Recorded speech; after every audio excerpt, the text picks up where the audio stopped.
Yeah, I just started it. Cool. Hi there.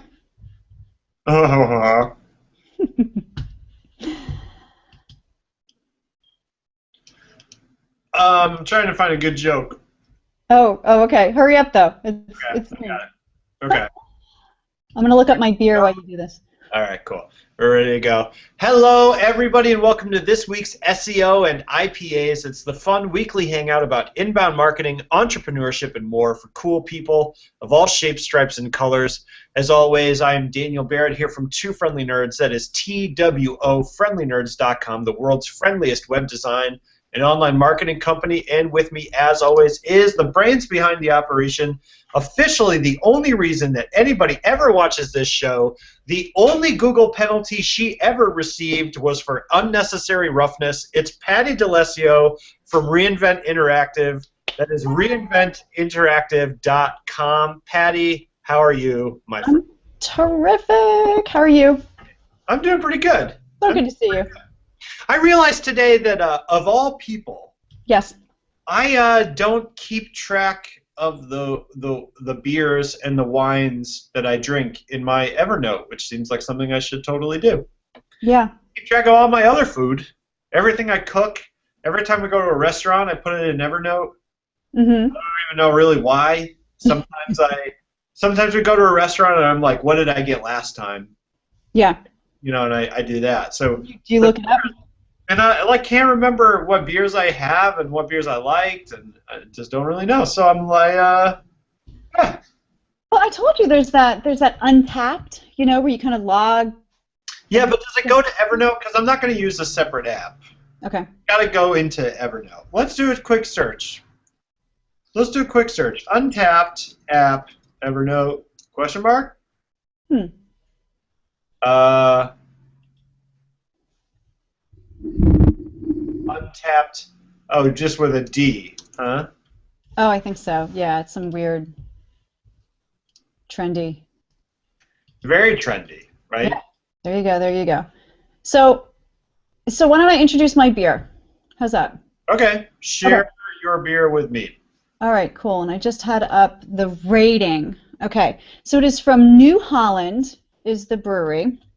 Okay, I'm all pumpkin all the time, right? So I've got a bunch of beers for the next few weeks that are all pumpkin. yeah. Let me see if you can see what I got going on here. So this is, So we got the Headless Horseman, that's cool. yep. So it's in the logo, yeah. So it's New Holland. It's called Ichabod Pumpkin Ale. I don't believe I've had this before.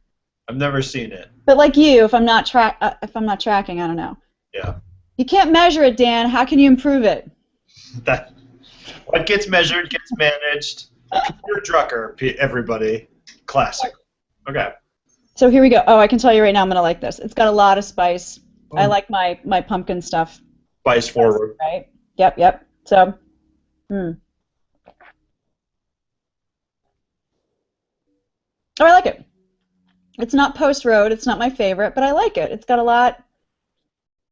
So Yeah, it's good. It's a little bit of still holding strong as your favorite pumpkin beer so far. so far. But I think I have 3 or 4 upstairs, and one of them is actually in a can. It's a local brewery to me here.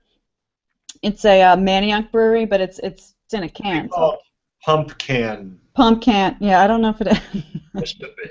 But anyway, it's good. It's got a dry finish to it, which is a little unusual. Usually there's more hop or flavor at the end, but it's more spice on the nose than it is that you taste. But it's good. It's good. What do you have? I have not a pumpkin beer, although I did get a bunch of pumpkin beers. Yeah. We just didn't happen to have one in the office today. So this is brewery is Clown Shoes.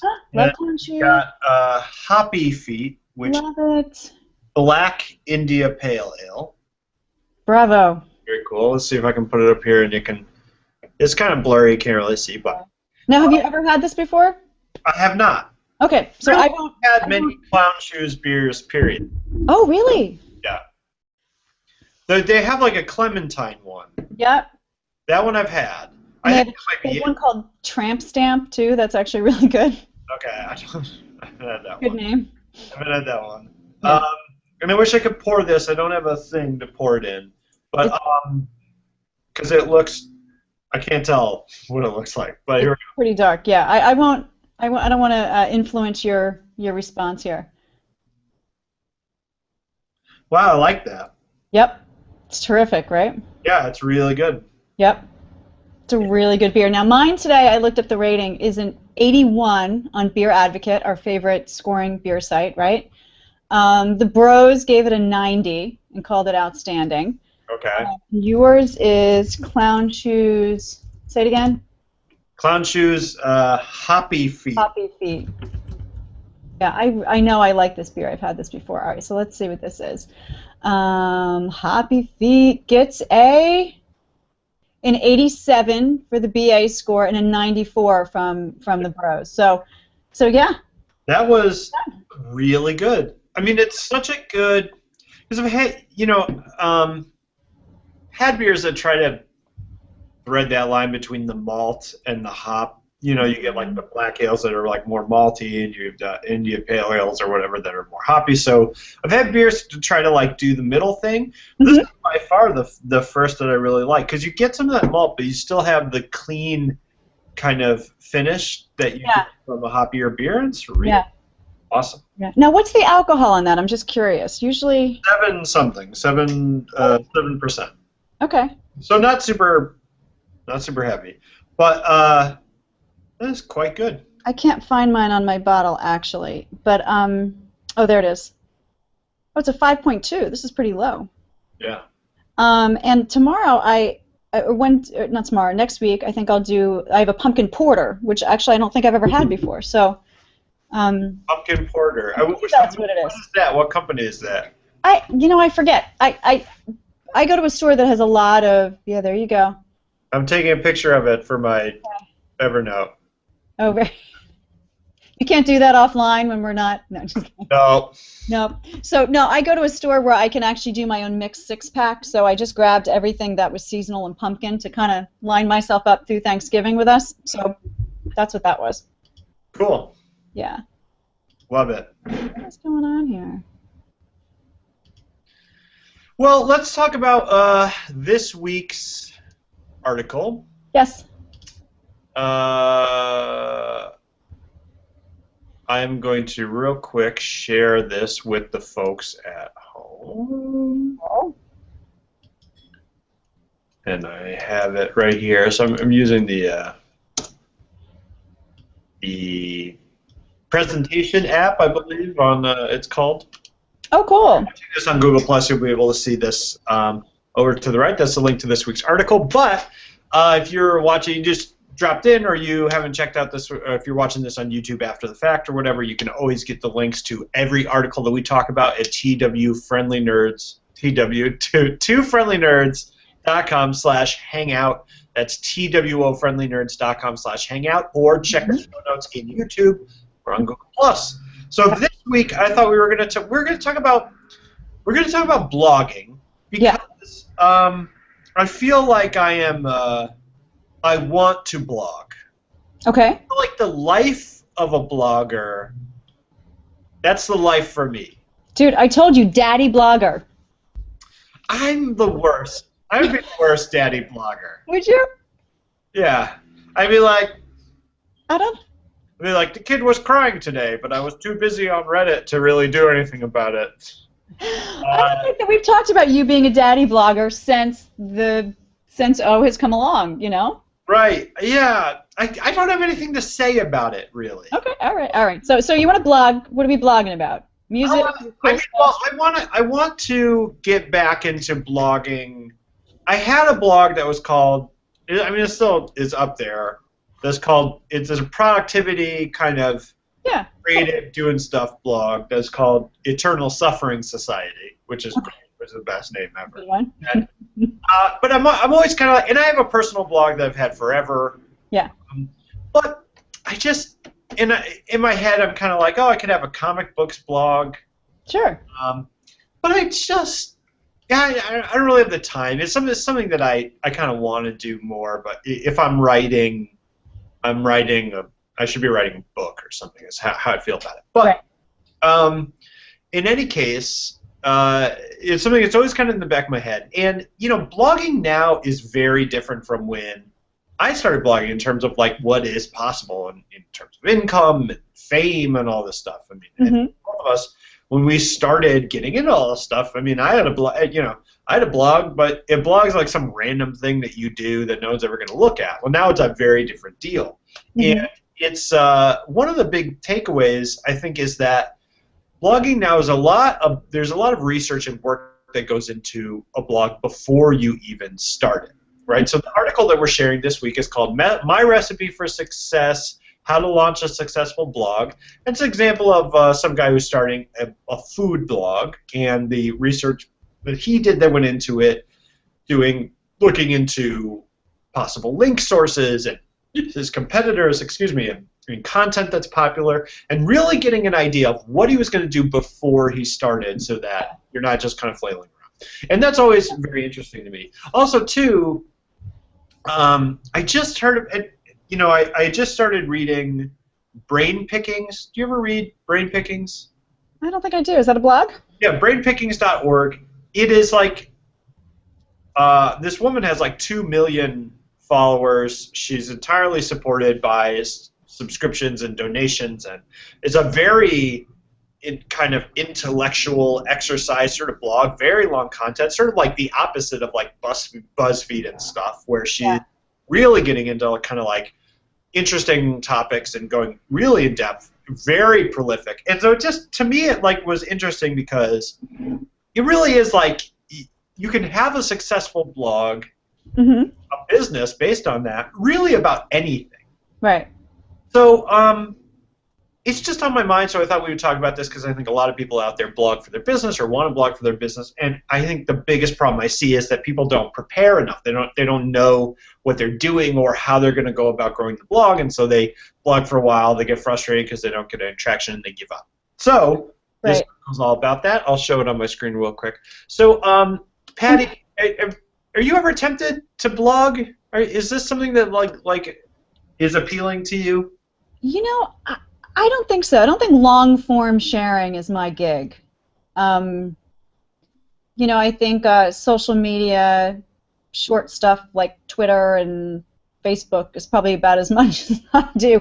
But you know what? My angle at this and why I love this article and find this really, really interesting, Dan, is that I optimize my clients' blogs. So I optimize it from the title level to the page level to the metadata level. I track and report on it. I constantly advise on topics that I'm seeing and trends that I'm seeing. So I do that for my work. So my clients are awesome bloggers and they do a particularly great job. In fact, related to this, one of my clients happens to do a lot of recipes as part of her blogging. So I really get all of this stuff. And this article is amazingly informative. Right down to branding and choosing colors for your website. Like it's pretty in depth. It is recommended. Which I think is like one of the reasons that I liked it is because there's a lot of articles out there about blogging and doing customer research, but not a whole lot that really dive deep, which I thought this did an excellent job of. Absolutely. So, let's kind of talk about, so like if you are setting out to kind of help a client put together a blog strategy or put together a content strategy, what are some of the first things you go out and look for, right? Like what to you are the things that are really kind of like important to take a look at early on? Yeah, I wish I had more insight here. My clients are usually established by the time I engage, to be honest. So, as far as starting at the beginning with all this research, I can't say I've... So even then, so like let's say I'm a client and I have a relatively established blog, you're coming in to do work for me. Sure. How do you start that process, right? How do you start the process of figuring out what they should be doing or what you can do with them? Right. I would say it's, you look how they're showing, you do a full analysis of their Google Analytics, kind of see what has been performing, what keeps performing well. You know what I mean? There's usually like kind of like these gems that they're not aware of that keep getting hits that is like, oh, that meatloaf recipe from 3 years ago can really be, optimized and shared in a way that we can take advantage. So there's kind of, the existing content. There's, competitive analysis, of course. Who else are you competing with in whatever the topics are. How are the titles showing? There's a lot of times that I find a lot of bloggers have issues with titles, what to name, different, their blogs, why that matters, why that's important, that kind of those sort of discussions, Also, a big thing is how they have the blog connected to either their business or their personal site. That's always kind of a hiccup as well. Sometimes my clients have started their blog on a different platform and just kind of link to it, Yeah. Kind of, you really want to kind of rein that in under one domain and how to kind of switch that over and the benefits of that. So, those are just off the top of my head some conversations. Let's talk about competitive analysis. Like, what does that mean? What do you look at, right? So, like, let's say you have a client that's in the nutritional kind of recipe space, right? So when you started working with them, what do you look at in terms of like what their competitors are doing? Do you look at like what's been successful? Do you look at, what do you look at in that? Yeah. Well, this article does a good job. They show, I don't know if you want to bring it up, but they do the competitive link analysis. Yeah. So that was something I did. This can be just slightly scary. They're using a tool that I use a lot, which is Open Site Explorer. Yeah. And the thing that's scary about this is that even though you're comparing yourself to competitors, rarely is it apples to apples. You know what I mean? Usually who you think of as your competitor is, has been doing it many, many years longer or is much more established or, or they're not, you know what I mean? But to kind of get numbers that are somewhat on par that you can glean insights from is always a little bit challenging, and you can kind of see this here. So our example, Dan, is the far right, the pescatarian. No, did he put himself in here? He's not in here, right? He's not in here. Okay, so he's not showing himself. Sorry. But if you in this article, this is before he started the blog. Okay, right. So he's kind of assessing. So he's seeing who's ranking. Who has the best, domain authority? How many inbound links are they getting? All this stuff is like really great, information, but can also be a little bit intimidating when you're starting out. Like if you haven't, because you're going to start out at a 1. Yeah. Any way you cut it, right? So, anyway, I do use this tool to analyze, and I have I can remember very, very clearly doing this for my client who is, like you said, in this food kind of wellness space, very competitive space as well, and it's still a little bit of a scary view to kind of see where your competitors are, but no, this is useful. I like the BuzzFeed. Does he show you? No. Yeah. So here he says, what I found was that some of the best links that all my competition had were coming from BuzzFeed. So yeah.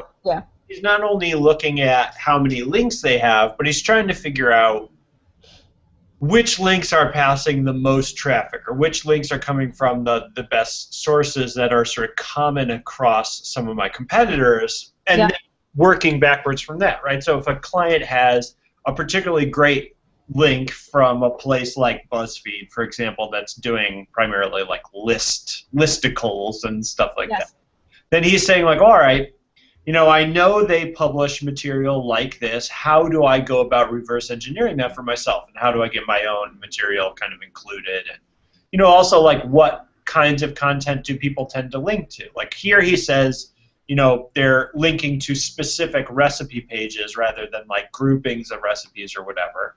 But you might also find like, if you're in a different field, people tend to link to very deep, long articles. Or the opposite. People tend to link to like quick, fast, whatever, galleries or, what have you. So he's kind of getting a sense of both who's sharing his kind of information and then what kind of information are they most likely to share. Right, exactly. And then also as you're diving into your competitors, you can see not just who's linking to them, but who's passing link equity, which makes all the difference, which I think is this is kind of implying, obviously.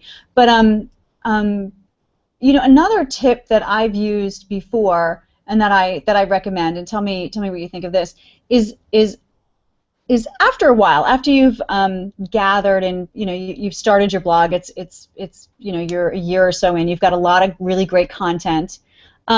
Is the idea of taking several blog posts, kind of grouping them together under one general category, and creating a new blog post out of that.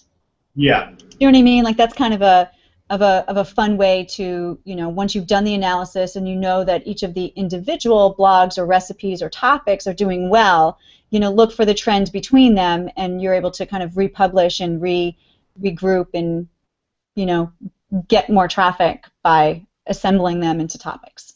Yeah, I mean the whole kind of siloing the content thing, which is sort of thing about is pretty effective. So if, like, for example, if you've got a lot of recipes and you can say like, okay, here's Dan's best egg recipes. Yeah. And, it's like top one is like scrambled eggs. Right. Fried eggs. Then raw eggs, the recipe, and whatever.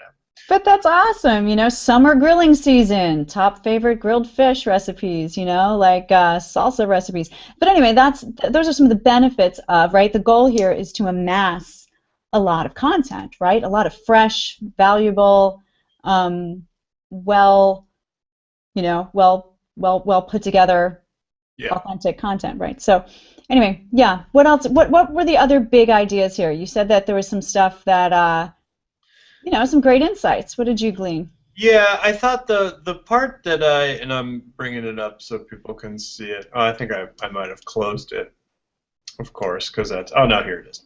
I thought the parts that I really liked were the really getting into how he works backwards from some of this data. So taking, for example, some traffic data or whatever from his competitors, and then saying, okay, like where do people tend to come from and where do they go, right? So for example, he's looking at these are two of his competitors in this space right here, and saying that the majority of these people are coming from places like BuzzFeed and Feedly, right? So Feedly is like a RSS news reader, so they're coming from BuzzFeed, Food Gawker, so from there he's saying like, okay, he's going through that content and saying like, all right, what pieces of content tend to come up in BuzzFeed, and how do I work backwards from that, right? So he's kind of pulling out, a sort of source that he wants to go after as a source of links, and then working backwards and saying like, okay, how do you get an article on BuzzFeed, right? Like, who are the authors that are on BuzzFeed that are writing about this? How do I get in front of them, et cetera, et cetera. Right. So it's kind of interesting. Again, it's not like there's some sort of crazy secret to it, but it's interesting to work backwards from a real life example and see how the thought process goes and sort of how it does, right? So he also goes into his the tools that he uses. Yeah. So like, good stuff. Kind of got the entire thing set up pretty quickly, which was neat. He also talks about things like schema.org markup, which, a micro format, which we've talked about, kind of making sure that your stuff is as cleanly marked up as possible so that it's more shareable and that it's more likely to be linked to. Something else that I wanted to bring up was this article, which was an income report from a different blog. So this is a blog called Pinch of Yum, and I'm going to share this item now. So this is so super cool. What? This article, I love this. Oh yeah, so this blog, Pinch of Yum, which is a food blog, they do a monthly income report and a breakdown of how much money they've made from all their different sources. So, for example, in September, this blog made almost $30,000, which is pretty crazy when you think about it, right? So if you look down, they break down their, these are kind of like things that they're thinking or learning or whatever kind of thoughts about the month. But they break down their income by source, right? So they're making, BlogHer's a publication, a publishing house, right? So they're doing the advertising. They have a piece of content that links out to Bluehost. This was the one that was surprising to me. This one piece of content, which is a how to start a food blog sort of tutorial that links directly to Bluehost. Yeah. They make almost, more than $7,000 a month from that one piece of content, right? Which is crazy to me. Like, they do sponsored posts and speaking. They do almost $6,000. Sovereign, which is another publishing group, so that's more kind of advertising and stuff like that. So they're really kind of, to me, it's really interesting to see this breakdown of where their money is coming from, and to get a sense of, one, like how much money is to be made. I heard someone recently speaking about publishing and blogging in particular, but publishing as being like, okay, like publishing is the business that people should be looking to start, like publishing houses that start collect these pieces of content. Like, these companies are worth millions and millions and millions of dollars, and no one's really talking about it, right? But that's kind of like the next big wave in sort of internet content or whatever. But it was just it was really interesting to me to see how it breaks down, how much money they make from it, and then kind of where that money comes from. So I thought that was a really interesting thing to share alongside some of this kind of information we're sharing, because it's like, the reason you do all the research is so that you can have this like effective thing and like get a payoff. And obviously there's a lot of time and work involved in between those 2 points. Right. But it's very valuable work, right? And most people kind of jump into it without doing that work, and I think that's a mistake for a lot of people. So I just thought it was an interesting thing to share. I think it's great. Clearly, anybody who's familiar with some of this space is going to recognize this from, Pat Flynn. He did the Smart Passive Income. He's been doing this for years now, right? Being very transparent about how his blog makes money, and obviously that's part of his business, right? Look how much I can make. Let me show you how. This is interesting that they're doing this. I love it. I looked into the Bluehost bit, Dan. I just did a little division here real quick. And what they're doing is they're selling monthly access to whatever that product was. What was it? How to start a food blog, right? They're teaching people how to do this. And the lowest, wait, is this what they're doing? Is this what they're selling on this? No, I'm getting confused. No, that's a screen. Oh, okay. So how does that make money? We don't know. Affiliate links. Okay. The Bluehost links are affiliate links. Bluehost has a pretty well-paying hosting affiliate program. Interesting. I don't even see that link on here. Okay. I'll take a closer look when we're offline. But anyway. Yeah, they have an ebook and stuff that they're selling, but that's not where the majority. Yeah. At first I was like, oh, she's selling 140 of these things every month. No. Anyway, I'm sorry. Yeah, I digress. But yeah, this interesting. It's a food blog, but then people are going to come back to this who are looking for their blogs to make them money, and they're showing you how. So they've got revenue from a couple angles there, right? It's like kind of, it's pretty cool. They're also selling an ebook, and there's all these ads on this page, right? So this page obviously gets a lot of hits for them as well. People come back to this month after month and see how they're doing. Right. Yeah. I mean, their income reports and stuff, because I think they. They're doing a really good job of kind of monetizing that. So it just goes to show, I mean, blogs can be really serious businesses, right? And to me, like, my fantasy is just that I sit and collect comics and read and post about random stuff. So I don't know, maybe I should get into it, but probably not. But maybe. But forget the service-based business. Let's just pontificate and. I just want writing and doing podcasts and stuff. That's fun. It is fun. Do this, drink beer. Yeah. I'm gonna quit. Let's quit. I'll start a beer blog. I'll do a beer blog with you. That'd be fun. And the whole thing will be like, all about beer and I don't really. Yeah, is that like average Joe? Like I'm Clara to the doctor. You're the doctor and I'm Clara, and we're just kind of like. Doctor Who? You watch Doctor Who? No, I don't. Watch Doctor Who, people. It's 12:30, which means our time is up. But thank you so much for tuning into this week's episode of SEO and IPA. If you tuned in halfway through and you missed the beginning, or you just want to check out any of our past episodes, you can go to twofriendlynerds.com/hangout. That's TWO friendlynerds.com/hangout to see all our past episodes, or just go on the YouTubes and type in SEO and IPA, and you'll find all our past episodes. Check that out. As always, thank you guys so much. Tune in next week, same bad time, same bad channel, noon Eastern Standard Time. Mm-hmm. We'll, have fun, do cool stuff. I gotta give you a page to go to because the link is always different. Yeah. It's kind of hard to find, so we're gonna do that. But in any case, thank you guys so much. Patti, you are, as always, wonderful person to spend a half an hour with. And as always, people, I got to pop up my thing. Here we go. As always, folks, optimize responsibly. Yes. Patti. And we'll see you guys next week. Bye-bye, everyone. Bye.